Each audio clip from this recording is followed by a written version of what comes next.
안녕하세요. 올드앤스토리입니다. 오늘 소개해드릴 작가는 여러분들이 너무 좋아하시는 로알드 달입니다. 지난번 영상 중 이 작가의 맛이라는 작품을 소개했는데 너무나도 인기가 많았습니다.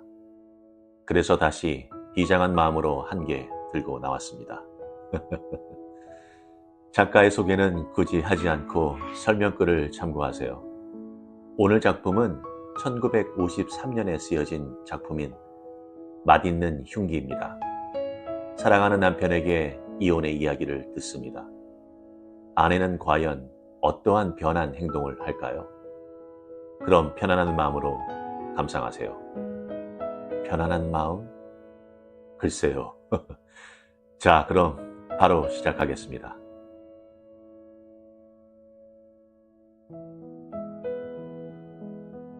맛있는 흉기, 로알드 달. 방은 따뜻했고 깨끗하게 정리되어 있었다. 커튼도 내려져 있었고 2개의 테이블 램프, 즉 그녀의 옆에 있는 램프와 맞은편 비어있는 의자 옆에 있는 램프도 밝게 불이 켜져 있었다. 그녀의 뒤에 있는 식기 선반에는 다리가 긴 잔 2개와 탄산소다와 위스키가 놓여 있었고 얼음 그릇에는 새얼음이 예쁘게 담겨 있었다. 메리 멜로니는 남편이 일을 마치고 돌아오길 기다리고 있었다. 그녀는 가끔 고개를 들고 시계를 쳐다봤는데 그것은 근심과 걱정 때문이 아니라 1분 1초씩 시간이 흐름에 따라 그만큼 남편이 돌아올 시간이 가까워진다는 행복한 기대감 때문이었다. 때문에 그녀가 무엇을 하더라도 그녀 주위에는 훈훈해지는 분위기가 감돌고 있었다. 시계를 보고 나서 다시 뜨개질을 계속하기 위해 고개를 숙인 그녀의 얼굴 주위에도 말로는 표현할 수 없는 평온함이 넘치고 있었다. 그녀의 피부는 임신 6개월인 탓인지 마치 속이 훤히 내비칠 정도로 투명했고 입가는 부드러웠으며 지금 상냥한 빛을 발하고 있는 그녀의 눈은 전보다 한층 커다랗게 뜨여져 더욱 깊은 빛을 띠고 있는 듯 했다. 시계가 5시 10분 전을 가리키자 그녀는 귀를 곤두세웠다. 그러자 이윽고 여느 때에 판에 박힌 일처럼 밖에 자갈 위에서 타이어가 멈추는 소리가 들리고 차문이 꽝 하고 닫히는 소리가 들렸다. 그녀는 뜨개질하던 것을 옆으로 치우고 의자에서 일어나 돌아온 남편에게 키스를 하러 나갔다. 오셨어요, 여보? 응. 그녀는 남편의 코트를 받아 벽장 속에 걸었다. 그리고 나서 방 안을 가로질러 가서 마실 것을 만들기 시작했다. 남편에겐 강한 것을, 그리고 자신은 약한 것을. 잔을 건네주고 나서 금방 그녀는 다시 뜨개질을 시작했다. 남편은 다리가 긴 잔을 양손으로 감싸듯이 쥐고 그녀의 맞은편에 앉았다. 그 손 안에서 얼음이 잔에 부딪히는 소리가 희미하게 들렸다. 그녀는 하루 중 이때가 가장 행복한 시간이었다. 그녀는 남편이 처음 한 잔을 마셔버리기 전까지는 그다지 말을 하고 싶어 하지 않는다는 것을 잘 알고 있었다. 그리고 혼자서 하루 종일 집안에 틀어박혀 있었던 그녀로서는 남편이 바로 옆에 있다는 것, 그저 조용히 앉아 있어주는 것만으로도 행복했다. 남편이 있다. 이토록 좋은 일은 없다. 마치 일광욕을 하는 사람이 태양빛을 몸으로 느낄 때의 기분과 비슷했다. 남편의 몸에서 발산되는 남자의 따뜻함은 2사람만 있을 때 느낄 수 있는 것이었다. 그리고 자신을 쳐다보는 나른한 눈빛, 약간 이상한 입술 모양, 특히 하루의 피로를 가시게 하기 위해 위스키가 조금씩 오르기를 잠자코 기다리고 있는 그를 느끼는 것. 이런 것 역시 그녀가 사랑하지 않고는 배길 수 없는 것들이었다. 피곤하세요? 피곤해. 그러나 이렇게 말하면서 남편은 평소답지 않은 짓을 했다. 그는 잔을 들더니 아직 반은, 그렇다. 적어도 반은 남아있는 위스키를 단숨에 비워버린 것이다. 그렇다고 해서 그녀가 그런 남편의 모습을 지켜보고 있었던 것은 아니다. 하지만 그녀는 잘 알 수가 있었다. 남편이 위스키를 단숨에 마시고 잔을 든 손을 내려놓았을 때 잔의 바닥에서 얼음이 부딪히는 소리를 들었던 것이다. 그는 잠시 동안 의자에 등을 기대고 앉아 잠자코 있었다. 그리고 나서 일어서더니 한 잔 더 따르기 위해 방 안을 가로질러 갔다. 어머, 제가 해드릴게요. 괜찮아, 앉아있어. 돌아온 그의 잔을 보니 새로 따른 하이볼은 거의 스트레이트에 가까운 호박색을 띠고 있었다. 슬리퍼를 가져올까요? 아니, 됐어. 강한 액체를 조금씩 마시기 시작한 남편을 그녀는 가만히 응시했다. 그것은 스트레이트에 가까웠기 때문에 잔 속의 하이볼에는 마치 기름처럼 작은 소용돌이가 생기고 있었다. 정말 너무하는 것 같아요. 당신 같은 고참 경찰관을 하루 종일 다리가 막대기처럼 뻣뻣해지도록 돌아다니게 하다니.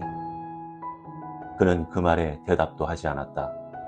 그래서 별 수 없이 그녀는 몸을 수그리고 다시 뜨개질을 시작했다. 그래도 남편이 잔을 입으로 가져갈 때마다 얼음이 부딪히는 소리가 그녀의 귀에 들려왔다. 당신 치즈라도 드시겠어요? 오늘이 목요일이라 식사 준비를 전혀 하지 않았어요. 괜찮아. 밖에서 먹기가 싫다면 아직 그다지 늦지 않았으니까 지금이라도 준비할게요. 냉동실에 있는 고기하고 다른 것들도 많이 있을 거예요. 준비가 되면 여기서 드세요. 금방 드실 수 있어요. 그녀의 눈동자는 기다리고 있었다. 남편의 상냥한 대답을, 희미한 미소를, 아니 고개를 끄덕이는 것만이라도 좋았다. 그러나 그는 무표정했다. 그녀는 계속해서 말을 이었다. 우선 치즈하고 크래커라도 가져올게요. 아, 글쎄 안 먹는다니까. 그녀는 의자에 앉은 채 머뭇거리고 있었다. 그녀의 크게 뜬 눈동자는 남편의 얼굴을 응시하고 있었다. 하지만 뭐라도 드셔야 돼요. 금방 될 거예요. 준비를 할게요. 양고기를 구워도 되고 돼지고기도 있어요. 전부 냉동실에 있거든요. 아니야, 정말 괜찮아. 필요 없어. 안 돼요. 드셔야 돼요. 알겠죠? 아무튼 만들어 올게요. 드시든 드시지 않든 그건 당신의 자유지만요. 그녀는 일어나서 테이블 램프 옆에 뜨개질 하던 것을 내려놓았다. 앉아. 괜찮으니까 거기 앉아. 그 말을 듣고서야 처음으로 그녀는 왠지 두려운 예감이 들었다. 자, 앉아. 그녀는 살며시 다시 원래대로 의자에 앉아 크게 뜬 눈을 힐끔거리며 가만히 그가 있는 쪽을 바라보았다. 그는 두 잔째를 비운 후 눈썹을 찌푸리고 빈잔의 바닥을 응시했다. 잘 들어봐. 당신에게 할 얘기가 있어. 뭐예요? 무슨 일이 있어요? 남편은 가만히 있었다. 테이블 램프의 불빛이 고개를 숙이고 있는 그의 얼굴 주위를 비추어 턱에서 입가까지 그림자가 지고 있었다. 그리고 그의 왼쪽 눈꼬리가 움직이는 것을 그녀는 보았다. 이런 얘기를 하면 당신은 많이 놀랄 거야. 하지만 이건 심사숙고한 끝에 결정한 일이고 조금이라도 빨리 당신에게 얘기를 해야 한다고 생각해. 그러니까 화내지 말고 들어줘. 남편은 모든 걸 털어놓았다. 이야기는 그다지 길지 않았다. 고작 4, 5분이 걸렸을 뿐이었다. 그녀는 마지막까지 잠자코 가만히 앉아 있었다. 그 한마디 한마디가 남편을 자신으로부터 멀리 떼어놓는 것 같다고 느끼면서 부글부글 끓어오르는 기분으로 남편을 쳐다보고 있었다. 그래, 이렇게 된 거야. 이런 이야기를 하필이면 이런 안 좋은 때에 하기가 나도 괴롭지만 나로서는 달리 방법이 없었어. 돈 문제는 어떻게든 조치를 할 거고 당신의 앞으로의 생활에 대해서도 충분히 고려할 생각이야. 그러니까 큰 소동 일으킬 거 없어. 아무튼 그런 일이 없었으면 좋겠어. 안 그러면 내 일에 방해가 되니까. 맨 처음으로 그녀를 엄습한 본능은 머리로 믿지 않으려는 것이었다. 모든 것을 거절하지 않으면 안 된다는 것이었다. 현실에는 남편은 아무 말도 하지 않았다. 지금 일어난 일은 모두 나의 망상이다. 그런 상상이 한순간 머리를 스쳤다. 아, 이것은 꿈인 거야. 아무것도 안 드는 걸로 하고 예전처럼 지내다가 언젠가 문득 눈을 떠보면 정말로 아무 일도 없었다는 걸 알게 될 거야. 식사 준비를 할게요. 힘겹게 겨우 쉰 목소리가 나왔다. 이번에는 남편도 말리지 않았다. 방안을 걸어다니며 마치 발이 바닥 위를 떠다니는 기분이었다. 그 외에는 아무것도 느껴지지가 않았다. 다만 가슴 주위가 메스꺼리면서 구토를 하고 싶어졌다. 지금은 모든 동작이 기계적으로 이루어지고 있었다. 지하실로 내려가 전등 스위치를 켜자 바닥이 깊은 냉동실이 있고 그녀는 그 안으로 손을 넣었다. 맨 처음 손에 만져진 것을 꺼냈다. 종이로 쌓여진 것이다. 종이를 풀고 자세히 보았다. 가볍게 얼어붙은 뼈에 붙은 양의 허벅지 고기. 이걸로 됐다. 저녁 식사는 양고기로 하자. 뼈 끄트머리를 양손으로 들고 2층으로 올라와 그녀는 발걸음을 멈추었다. 그 기색을 느끼자 남편은 뒤도 돌아보지 않고 말했다. 음식 같은 거 필요 없어. 나 지금 나갈 거야. 그 소리를 듣고 메리 멜로니는 소리 없이 그의 등 뒤로 다가갔다. 그리고 그대로 양손에 들고 있던 얼어붙은 양 다리 고기를 쳐들고 그의 후두부를 향해 세게 내리쳤다. 철봉으로 내리친 것과 다름이 없었다. 한 걸음 뒤로 물러섰다. 그리고 가만히 기다렸다. 묘하게도 남편은 4, 5초 동안 휘청거리며 그곳에 우뚝 서 있었다. 그러나 결국 쿵 하는 소리와 함께 카펫 위로 쓰러졌다. 무서운 폭력과 그 소리, 작은 테이블이 넘어지는 모습을 보고 그녀는 겨우 제정신으로 돌아왔다. 이윽고 냉정함과 놀라움이 가슴에 퍼지기 시작했다. 잠시 동안 양손에 그 고기 덩어리를 든 채 쓰러져 있는 남편을 바라보면서 그녀는 그 자리에 장승처럼 서 있었다. 그렇다. 나는 살인을 저질렀다. 한꺼번에 많은 생각들이 떠올랐다. 형사의 아내인 그녀는 죄의 무거움에 대해서 훤히 알고 있었다. 그걸로 됐다.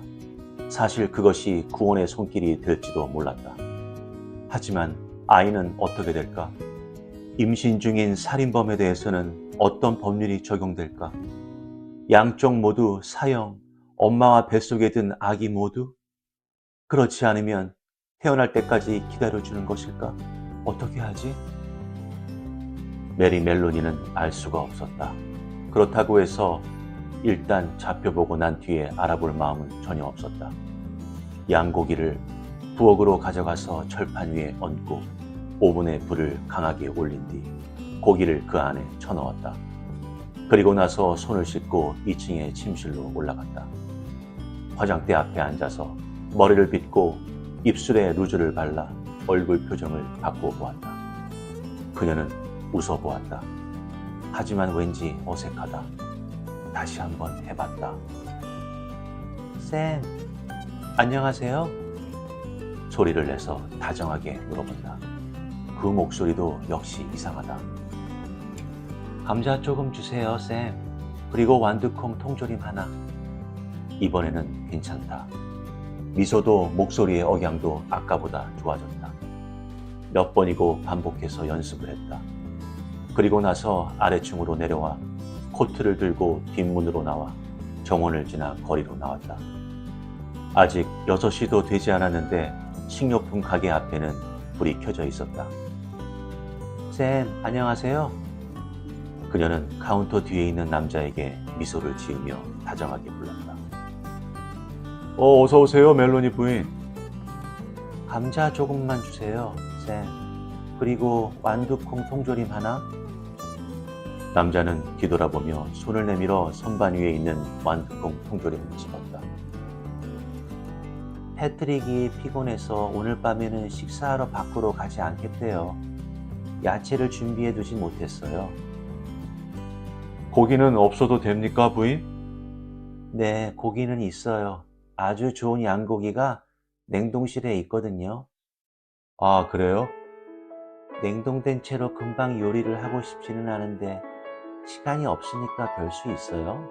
괜찮을까요? 괜찮을 거예요. 별달리 이상하지는 않을 거예요. 이 아이다호 감자가 괜찮을까요? 네, 그걸로 주세요. 2개 주세요. 그 밖에는요? 가게 주인은 고개를 갸우뚱하며 애교스럽게 그녀 쪽을 바라보았다. 식사 후에 먹을 게 필요하진 않습니까? 식사 후에도 뭔가를 내놓아야 하잖아요. 글쎄요, 뭐가 좋을까요, 쌤? 그는 가게 안을 휙 둘러보았다. 두껍게 자른 치즈 케이크가 있는데 아주 좋아하셨던 것 같은데. 아, 네, 아주 좋아해요. 봉지에 든 것을 받고 돈을 지불하자 그녀는 한껏 아름답게 웃어 보였다. 고마워요, 쌤. 그럼 갈게요. 안녕히 가세요, 부인. 매번 감사합니다. 그런데 서둘러 집으로 돌아가면서 그녀는 마음속으로 중얼거렸다. 나는 식사를 기다리고 있는 남편에게로 돌아가고 있는 중이야. 그 사람을 위해서 좋은 요리를 만들어야 해. 그래, 사람은 아주 지쳐 있어서 안 돼 보이니까 최대한으로 솜씨를 발휘해서 맛있는 요리를 대접해야 해.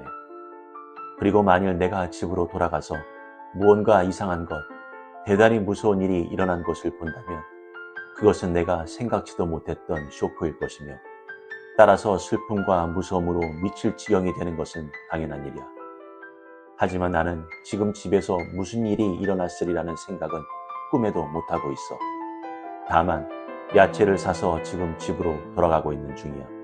그래, 패트릭 멜로니 부인은 목요일 밤 남편의 식사를 준비하기 위해 야채를 사가지고 집으로 돌아가는 중인 거야. 단지 그것뿐이야. 그녀는 자기 자신에게 타일렀다. 아주 자연스럽게 평상시와 똑같은 행동을 하면 되는 거야. 모든 것을 아주 자연스럽게 해나가자. 일부러 이상한 연기를 할 것까진 없어. 그래서 뒷문을 통해 부엌으로 돌아온 그녀는 미소를 떠올리며 가볍게 콧노래까지 부르고 있었다. 패트릭! 그녀는 큰 소리로 불러보았다. 저 다녀왔어요. 물건 꾸러미를 테이블 위에 놓고 그녀는 거실로 들어갔다. 그곳에서 그녀는 남편을 발견했다.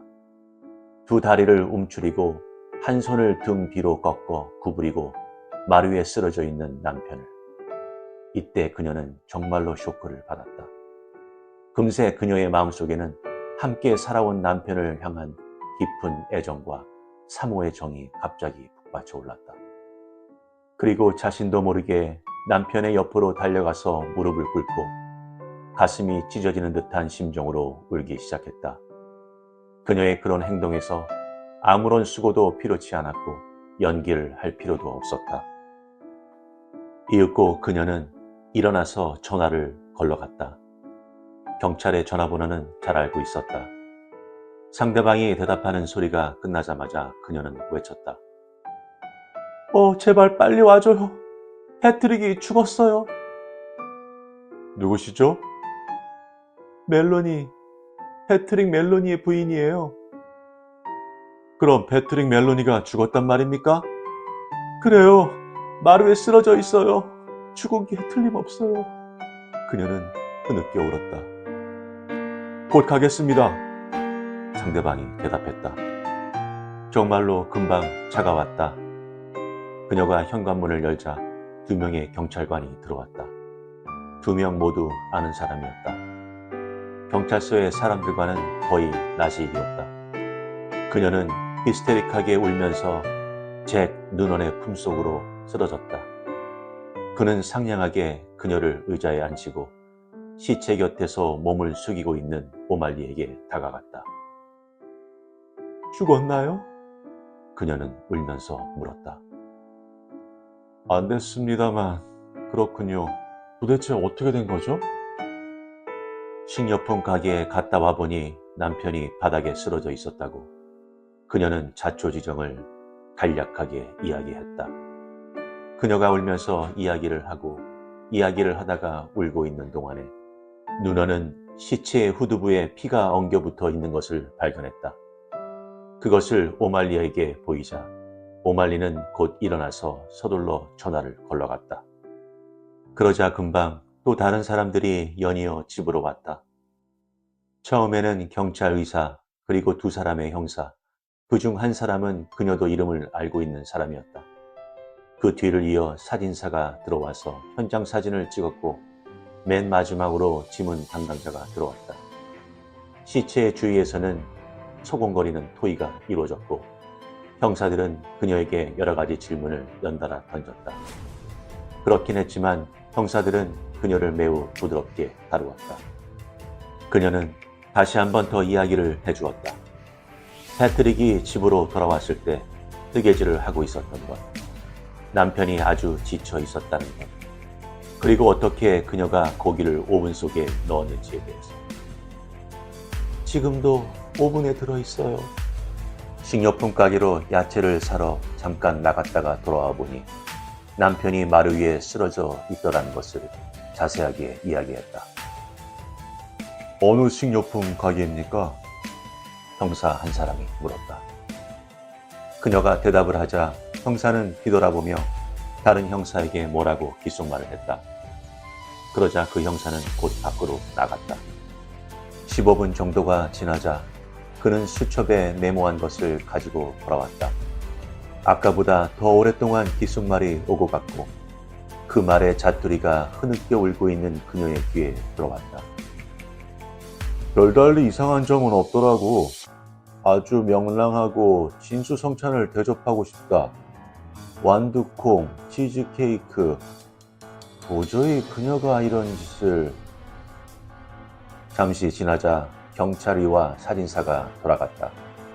그 대신 두 사람의 남자가 들 것을 갖고 와서 시체를 옮겨갔다. 그리고 나서 지문 담당자가 물러갔다.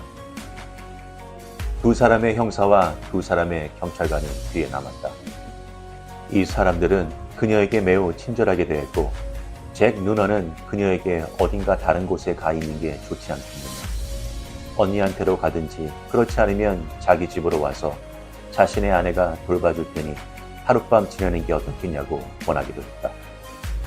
아니에요. 그녀는 말했다. 지금은 이곳을 떠나고 싶은 마음이 전혀 없습니다. 조금 더 진정이 된 다음 가면 안 될까요? 정말로 그녀는 그다지 기분이 좋지 않았다. 정말로. 그렇다면 침대에 누워있는 게 좋겠군요. 잭 누넌이 권했다. 아니에요. 이 의자에 이렇게 앉고 싶어요. 좀 더 기분이 진정되면 침대로 가겠어요. 그래서 그 사람들은 그녀를 그대로 내버려두고 가택 수사를 시작했다. 가끔씩 형사 한 사람이 그녀에게 질문을 했다. 또 잭 누넌도 그녀의 곁을 지나갈 때마다 상냥한 말을 걸었다. 그리고 당신의 남편은 무언가 무거운 금속재 둔기로 후두부를 맞은 것 같다. 가지고 있을 수도 있지만 어쩌면 그것을 버렸는지도 모르고 이 집 어딘가에 있는지도 몰랐다. 옛날부터 알려진 정석이죠. 먼저 흉기를 찾습니다. 그런 다음에는 범인은 붙잡힌 거나 마찬가지예요. 잠시 후 형사 한 사람이 다가와서 그녀의 옆에 앉았다. 이 집안에 흉기가 될 만한 게 없는지 물었다.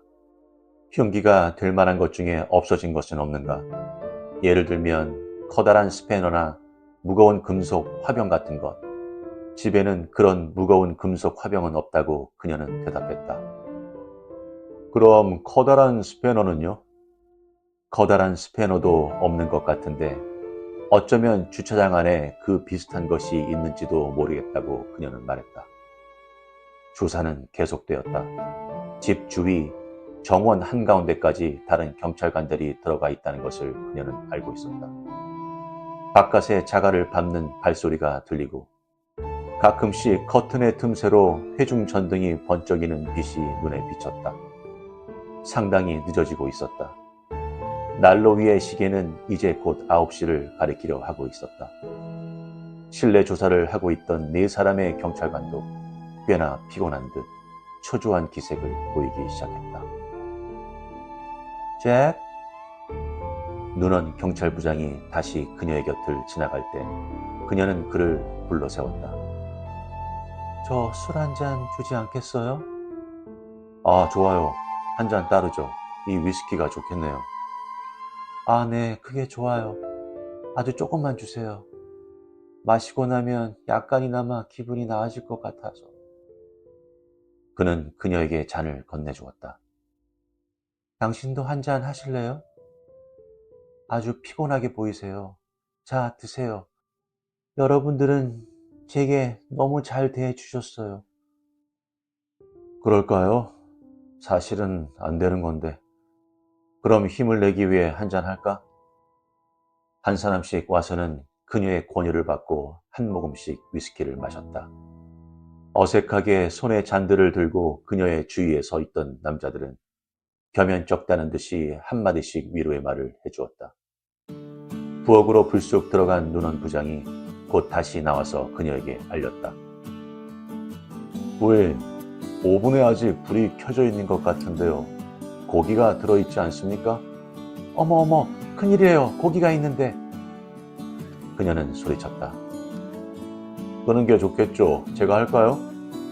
네, 부탁드려요. 정말 고마워요. 눈원이 돌아오자 그녀는 눈물에 젖은 검은 눈동자를 그에게 향하고 말했다. 잭? 왜요? 당신과 그리고 이곳에 계신 분들에게 드릴 부탁이 있어요. 들어주시겠어요? 뭐 제가 할 수 있는 일이라면 언제든지요, 부인. 여러분, 이곳에 계신 분들은 패트릭의 좋은 친구분들이세요.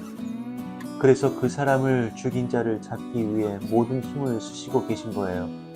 하지만 여러분들은 지금 식사 시간도 훨씬 지났으니 매우 배가 고프실 건데 이대로 여러분들을 돌려보낸다면 저는 죽은 그이에게 면목이 없어요. 아무것도 대접을 하지 않았다는 걸 알면 분명 패트릭도 마음이 편치 않을 거예요. 그래서 저 오븐 안에 있는 양고기라도 여러분들에게 대접을 하고 싶은데 마침 알맞은 정도로 익었다고 생각하는데 어떠세요? 아닙니다. 당치도 않아요. 제발요 부탁이니까 식사를 한번 하고 가세요.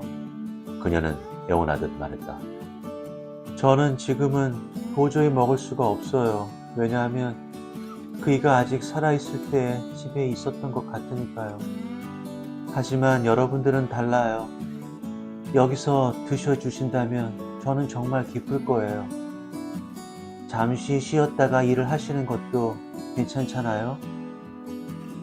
4명의 경찰관들은 꽤 오랫동안 주저했으나 역시 매우 배가 고팠으므로 마침내 모두 부엌으로 가게 되었다. 그녀는 앉은 자리에서 움직이지 않았으나 옆방에 열려있는 문을 통해 목소리를 들을 수 있었다. 그 여러 가지의 목소리는 입안 가득 고기를 물고 있어서 웅얼거리며 들렸다. 좀 더 먹어, 찰리. 아니야, 전부 다 먹어버리면 어떡해. 왜? 깨끗하게 다 먹어달라고 그녀도 말했잖아. 그래주면 좋겠다고. 그래, 그럼 조금 더 먹을까? 범인은 엄청나게 큰 곤봉 같은 걸로 패트릭을 때렸을 거야. 그 중에 한 사람이 말했다. 의사가 그러던데 해머로 얻어맞은 것처럼 두개골이 부서졌대. 그러니까 흉기는 금방 발견될 텐데. 나도 그렇게 생각해. 어떤 놈이 한 짓이건 간에 필요가 없게 된 이상 그런 걸 언제까지 들고 다니진 않을 거야. 누군가가 트림을 했다. 내가 생각하기엔 이 집 근처에 있는 게 틀림없어. 그래, 분명히 우리들 코앞에 있을 거야. 안 그래, 잭? 옆방에 있던 메리 멜로니는 킥킥거리며 웃기 시작했다.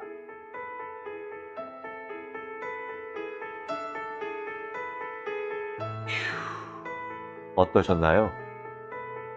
분노와 절망에 빠진 아내는 냉동고에서 얼어붙은 양고기 다리를 집어 남편의 머리를 때려 즉시 죽입니다. 더 놀라운 것은 그 이후 아내는 차분하고 침착해지면서 자신의 행동을 은폐할 계획을 재빨리 고안합니다. 이야기는 메리의 차갑고 계산적인 태도로 끝나며 그녀가 새롭게 발견한 해방감과 교활한 본성을 암시합니다. 추리소설을 좋아하는 저로서는 이 작품에서 사람들이 한계에 도달했을 때 겪게 될 디테일하게 펼쳐진 부분입니다.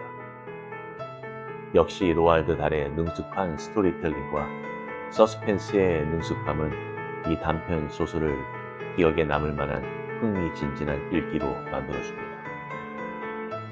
그렇다면 이 작품을 들으신 결혼한 남성분들, 제가 질문을 드려봅니다. 아내를 사랑하시나요? 구독과 좋아요는 영상 제작에 많은 힘이 됩니다. 감사합니다.